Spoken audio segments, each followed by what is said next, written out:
Em seu último livro, J.K. Rowling mostra como o medo pode ser usado para escravizar o povo.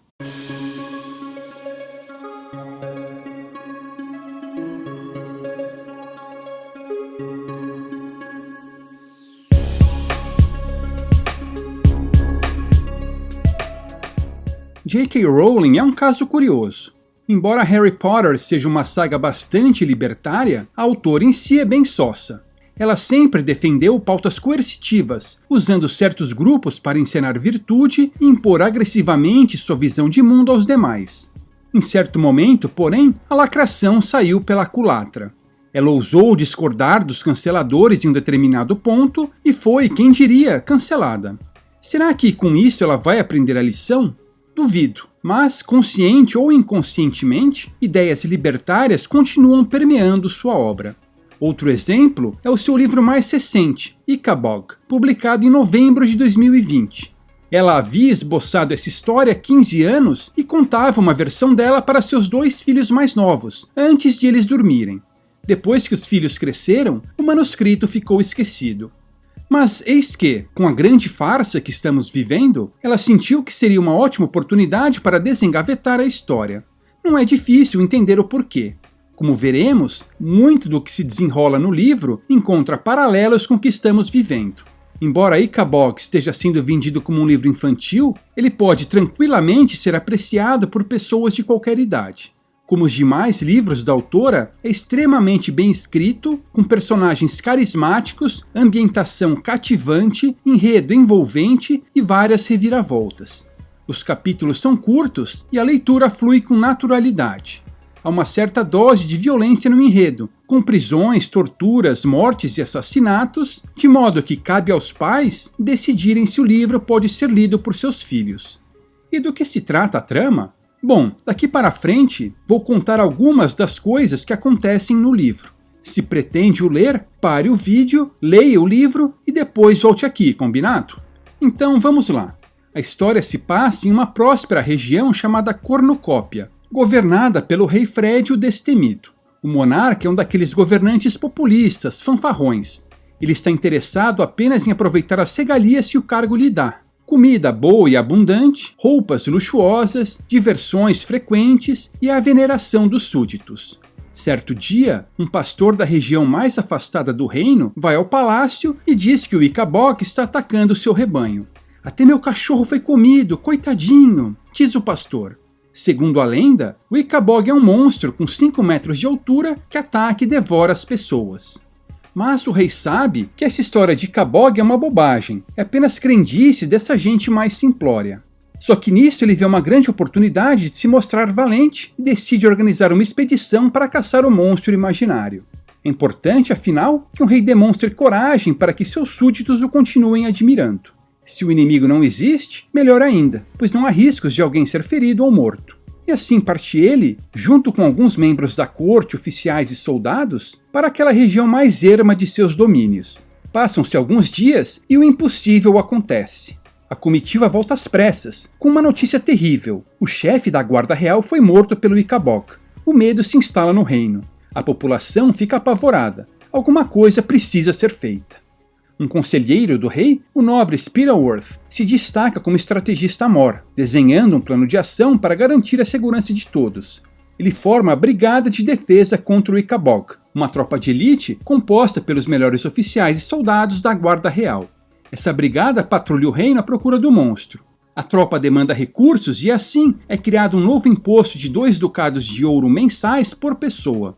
É um sacrifício muito grande para a população de Cornucópia, mas fazer o quê, né? Melhor pagar o imposto do que ser devorado pela criatura. O maior especialista em Ichabods do reino, o respeitado professor Frodsham, é convocado para fornecer informações científicas sobre a biologia do monstro e assim informar o povo e otimizar as ações da brigada. Notícias dos ataques do monstro continuam. Pegadas surgem por todos os lugares, casas são invadidas, muitas pessoas desaparecem, enfim, as coisas vão de mal a pior. Obviamente, é necessário aumentar ainda mais os impostos, pois está claro que a Brigada de Defesa não tem os recursos suficientes para eliminar a ameaça. O mais incrível de tudo isso é que ainda há pessoas negacionistas, que ousam questionar as ações que são tomadas. Que audácia! Como elas se atrevem a duvidar da sabedoria dos que estão no comando? Felizmente é possível denunciar tais pessoas que, quando insistem no erro, são devidamente presas e jogadas às masmorras do castelo. Anos e anos se passam sem que o problema seja resolvido. Tudo isso cobra um preço para a população daquele reino. Cornucópia, outrora próspera e vibrante, se torna carrancuda e sombria. Todos vivem apenas em função do medo. A alta carga tributária faz com que o reino empobreça. Comércios são fechados, pessoas passam fome, muitos morrem. O número de órfãos explode. Certo dia, porém, um grupo de pessoas se aproxima da capital.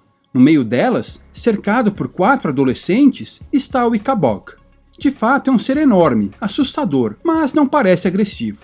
Os adolescentes carregam placas em que estão escritas coisas como "O Ikabog é inofensivo" e "O Ikabog come apenas cogumelos". A criatura entrega flores à população que, finalmente, entende que há algo errado na narrativa oficial. Ao mesmo tempo, uma rebelião acontece no castelo. Prisioneiros conseguem se libertar e se juntam à multidão. Aos poucos, a verdade vai aparecendo. E é isso que aconteceu de fato. Naquela expedição organizada pelo rei, o chefe da guarda não foi morto pelo Ikabog, mas sim por um tiro disparado acidentalmente por um dos conselheiros do rei. Spittleworth, que era uma espécie de estado profundo e quem governava de fato, viu nisso uma oportunidade de amealhar ainda mais poder e riqueza. Ele inventou a história de que o chefe foi morto pelo Ikabog justamente para espalhar o medo pela população e controlá-la. O tal do professor Frodisham era um embusteiro e foi usado apenas para dar um ar de credibilidade científica à farsa. As pegadas eram plantadas pelos brigadistas que, depois, sequestravam e matavam as pessoas, dando a impressão de que o monstro as havia atacado.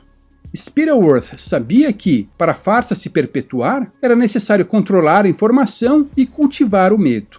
Ele fez isso perseguindo aqueles que questionavam a narrativa oficial e comprando o apoio de seus cúmplices. Ele entendeu que uma população amedrontada era facilmente manipulada. Em certo momento, o narrador escreve: Spittleworth gostava de ver o medo estampado na cara das pessoas. Ele podia sentir o próprio poder. Os ricos não se importavam com o aumento de impostos porque simplesmente o repassavam para os mais pobres. Com o tempo, a população parou de questionar o que estava acontecendo e passou a aceitar qualquer medida de Spittleworth, por mais estapafúrdia que fosse. O novo normal havia sido implantado com sucesso. Mas, graças a um pequeno grupo de pessoas, a verdade acaba aparecendo. 4 adolescentes que haviam se recusado a perder a esperança fogem de um orfanato e vão atrás do monstro. Quando o encontram, descobrem que, apesar da aparência, ele é inofensivo. Espalhando a informação verdadeira, eles acabam corroendo a narrativa oficial. No castelo, alguns prisioneiros encarcerados injustamente, apenas para manter a farsa, conseguem escapar, ajudando a desmascarar a narrativa. Spittleworth, o rei Fred e os vários cúmplices acabam presos e têm seu ouro confiscado. A população decide acabar com a monarquia, adotando a democracia. Ingenuamente, elegem um primeiro-ministro na esperança de que farsas como aquela não se repitam. Ah sim, agora vai, hein? E assim termina o livro. Fica clara a mensagem libertária nele. A farsa do Ikabog 19 traz muitos paralelos com a que vivemos hoje. Tal como no livro, um pequeno grupo de poderosos usa uma ameaça para controlar a população. Esta, por sua vez, amedrontada, não hesita em trocar todas as suas liberdades pela ilusão de segurança. Pseudocientistas são usados para dar credibilidade. Cúmplices são comprados com dinheiro dos impostos. O aparato coercitivo estatal é reforçado e usado sem dó. A informação é rigidamente controlada. Os que ousam questionar são ostracizados, perseguidos, presos e até mortos. Apesar disso, há aqueles que não se curvam, não perdem a esperança e continuam lutando, mesmo sabendo que o gado gosta do chicote. Como no livro, no final, a verdade aparecerá.